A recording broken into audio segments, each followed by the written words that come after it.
we are sending them an emergency declaration as well, because we do expect damage. We expect significant damage along the coastlines. We pray that we won't lose any of our loved ones. That's why we have to be very safe. As I said earlier, you can go to the 4th floor. That is a vertical evacuation. All I would say is this, once again, there is some time. You're going to hear a couple additional sirens. You're going to hear one again at 6:10 p.m. That will be about an hour out.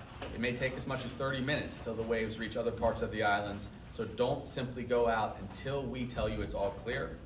And then at 30 minutes again, 6:40, you will hear that last alert. There probably will not be an alert after that.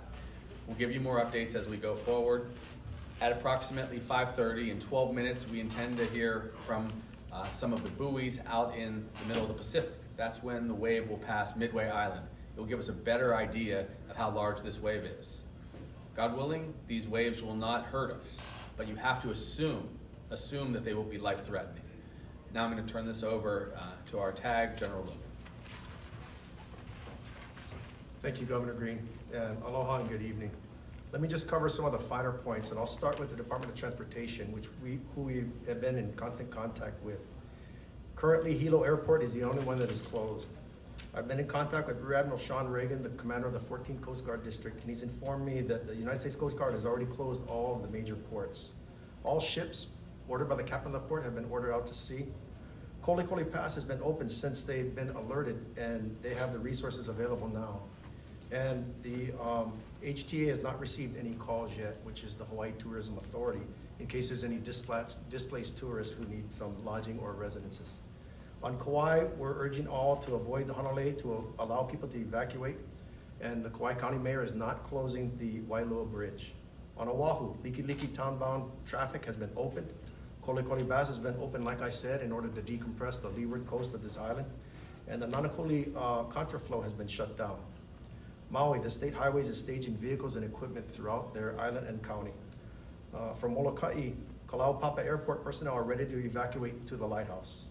On the island of Hawaii or the Big Island, Hilo Airport commercial operations have been suspended to facilitate the evacuations from Keaukaha. And like I said, all islands, the Coast Guard captain of the port has ordered all vessels to follow their procedures to leave port. As you hear the sirens that Governor Green has already articulated when they'll be sounding, we urge you to either tune to your news media, your broadcasters, or go to the readyhawaii.gov website for further information. That's all I have right now, subject to any questions. Tell them what we evacuate as far as air power, just in case. Yeah, yes, sir. Okay, I've been in contact with the Chief of the National Guard Bureau, who's a 4-star general. He also sits on the Joint Chiefs of Staff, and the rest of the National Guard is ready to respond and assist us if necessary. Currently, what we have is we have numerous helicopters that are here on the islands of Oahu, Hawaii, and Maui. So we have large cargo helicopters, and with the approval of Governor Green, I've activated 2 medevac aircraft for the island of Oahu, although they can respond to other counties. They carry with them a search and rescue capability with an infrared radar system that can see throughout the night and look for heat signatures, a hoist, and an onboard medic to provide any kind of medical support as they get transported to a point of care. We also have on the Air National Guard side large aircraft. So the KC-135 is a tanker, but it can be mobilized to move stuff between the islands or from the mainland. And we also have KC-C-17s. Those are the larger ones, and you saw those put into place on New Year's Day or shortly after New Year's Day for those burn victims that we transported to Arizona. We would need to contact Admiral Paparo at US Indo-PACOM for the authority to operate those airframes.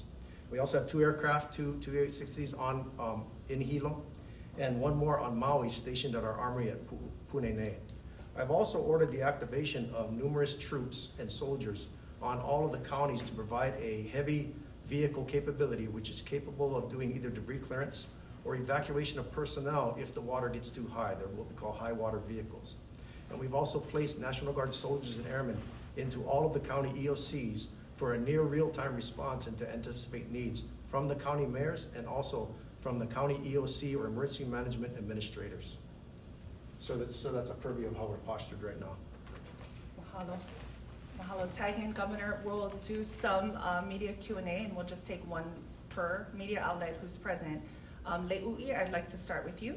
Can you, once again, this is for either Governor or for yourself, General Logan, underscore the contingency plans for those areas like Hana over on Kauai, those one road areas, those vulnerable areas that you mentioned earlier.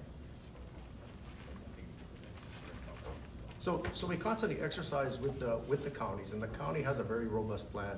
Specific to Maui, they are of course a multi-island county, but working with Mayor Bisson and his team, they have a response capability. Luckily for the National Guard, we're a community-based organization and we're postured on all the major islands, so we can activate more soldiers and airmen as necessary to assist the county. DOT also has assets, the State Department of Transportation, to assist the county departments of transportation with either clearing those roads or conducting their own evacuations. Thank you for that question.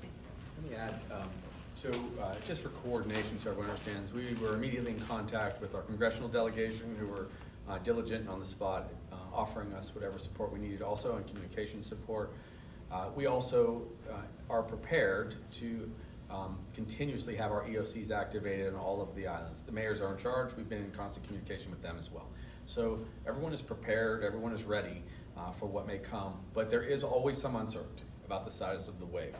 In about 5 minutes, we'll reconvene a statewide meeting.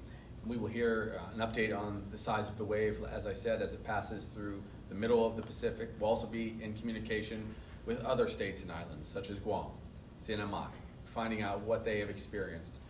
After the wave has passed, after we're all safe, we will reach out to these other friends of ours across the Pacific to support them in their recovery also. Mahalo, Governor. Andrew? From what you shared so far, is any of that based on any ocean readings between Russia and between Midway and Russia? Yes, there was immediately a response from all of the nearshore buoys. The question was answered almost immediately. Right after the earthquake, it was clear to us that there was going to be a wave. As we have shared, we don't know how large a wave usually until it passes Midway, and as you can see, it takes 5 to 6 hours to come across the Pacific in this case. That's why we're always postured to first check. We don't want to alarm people unnecessarily, but once we see that there's going to be a wave, we begin our protocol, and usually the protocol results in an initial siren, which you heard, just to kind of wake people up to the severity of the situation, followed by the 3 hours out, 2 hours out, the 1 hour out, and the 30-minute out warnings. At that point, we expect everyone to be fully evacuated, either out of the inundation zones or vertically. People should not, and I will say it one more time, should not, as we have seen in the past, stay around the shoreline or risk their lives just to see what a tsunami looks like. It is not a regular wave. It will actually kill you if you get hit by a tsunami. So you have to be out of that area. Please do not put anyone in a situation where General Logan has to search and find you with a helicopter. It is not likely we will recover you if a tsunami takes you from the shore. If you're stuck in traffic right now or in the coming hour or so, trying to evacuate, at what point, should you consider, what advice do you have to people who are still trying to evacuate at this time and as it gets closer to the 7 o'clock? I believe everyone should have adequate time to get out of the evacuation zones. There were some accidents on the highway as we were aware coming in. We'll continue to update you, especially based on the size of the wave. Obviously, everyone has to be away from the shoreline. We've been in contact with our tourism authority, Jimmy Tokioka, who's our director of DBED. He's been talking to the hotels. I've been speaking to the hospitals. They are prepared. They've actually activated additional shifts in case there are mass casualties. We are praying that that will not be necessary. If the waves come and go and then we give the all clear, we will be back to fine. We'll be back to normal. We probably will have a lot of debris to clean up. That's where our team will execute kind of the cleanup. There could be some power failures if local poles go down. Be aware of that. There could be some loss of water pressure. That happens sometimes in these circumstances. But once we give the all clear, we will no longer worry about casualties when we'll just be cleaning up. I really think people should have plenty of time given where we are. Some of the traffic was already beginning to abate when we got here at about 4:55. This formally concludes the presser, and we will stay tuned. We will have more updates in future press conferences. Mahalo.